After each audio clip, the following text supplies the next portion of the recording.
quero explorar esse momento o máximo.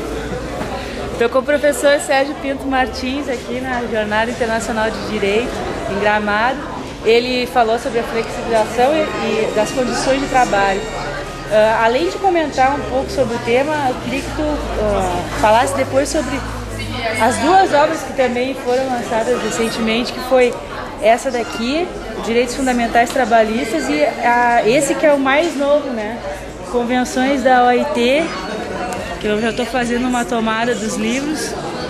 E o professor Sérgio, que foi um dos primeiros professores que escreveram para o jornal também, eu sou muito agradecida.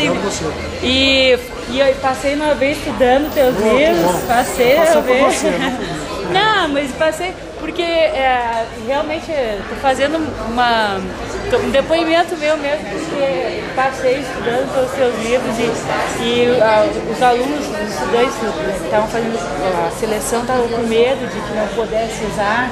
Eles, tem algumas regiões que eles estão... Agora tem o CD, né? Né? Porque tem umas peças, as peças estão sempre separadas. Isso. Então eu vou posso pegar um registro teu? Claro. Se tu puder falar 3 comentários sobre os livros, sobre qual foram os objetivos deles e o que isso pode colaborar tanto para o profissional quanto o acadêmico de direito e profissionais de outras áreas.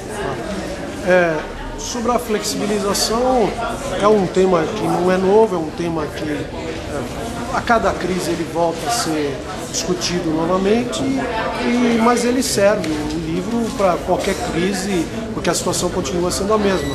A discussão se pode reduzir salários, se pode reduzir jornada, de turno ininterrupto, de suspensão para qualificação profissional, que são todos temas que dizem respeito a essa crise e que se aplicam agora, como já se aplicaram, por exemplo, em relação à indústria automobilística, essa de linha de fogão, de geladeira, de redução do IPI. Então é dentro desse contexto. É um tema que continua atual, voltou a ser atual em razão da crise essa dos Estados Unidos do final do ano passado.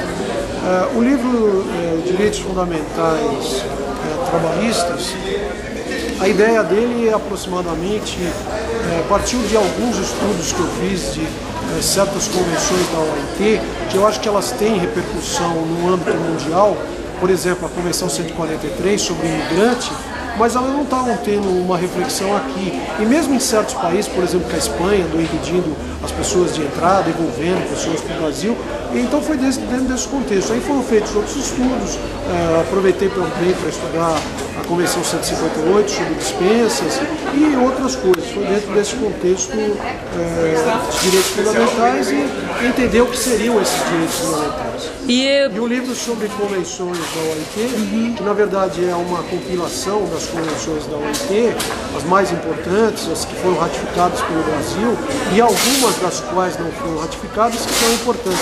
Porque o ano passado eu fiz um curso na OIT e eu tive exatamente essa dificuldade.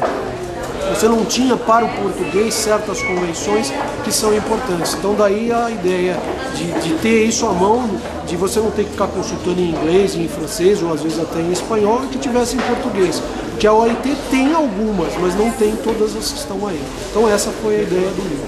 E agora um depoimento sobre o que o senhor acha por que o direito do trabalho, por que é importante a comunidade em geral conhecer o direito do trabalho? Não falo só os profissionais do direito que são obrigados a estar atentos à legislação, mas as pessoas que são trabalhadores, quais são os fatores que as pessoas devem se atentar quando vão fazer um contrato de trabalho, por exemplo, temporário, e esse contrato ele se estende ao longo do tempo. Vamos botar só esse exemplo porque eu sei que se eu for ampliar eu também vou estar exigindo demais, porque a gente muda, a situação pode variar de forma grande assim, né?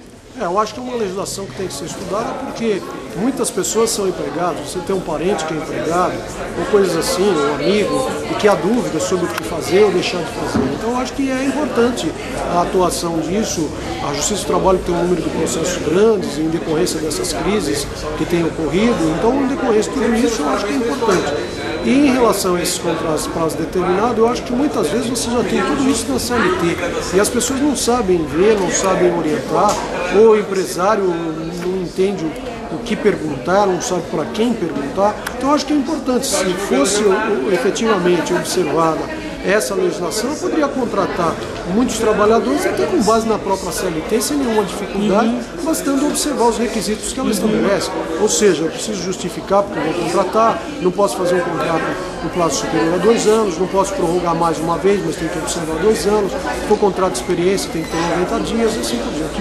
E a questão lá em São Paulo, porque ainda estás atuando nas varas do trabalho de lá. Eu sou juiz do TRT. Agora do juiz do TRT. Quais são as ações mais comuns que têm chegado ao TRT de São Paulo?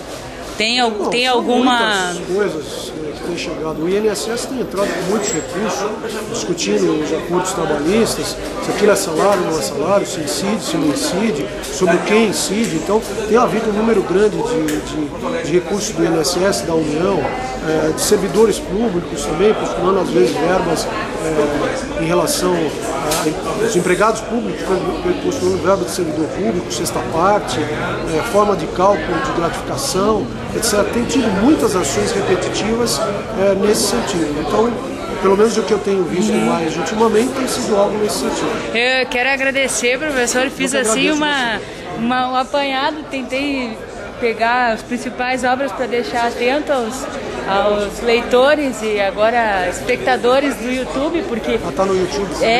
Tá no YouTube, são 300 acessos diários lá, tá indo bem. Obrigada, professor, e fico muito feliz de encontrar. Okay. Obrigada.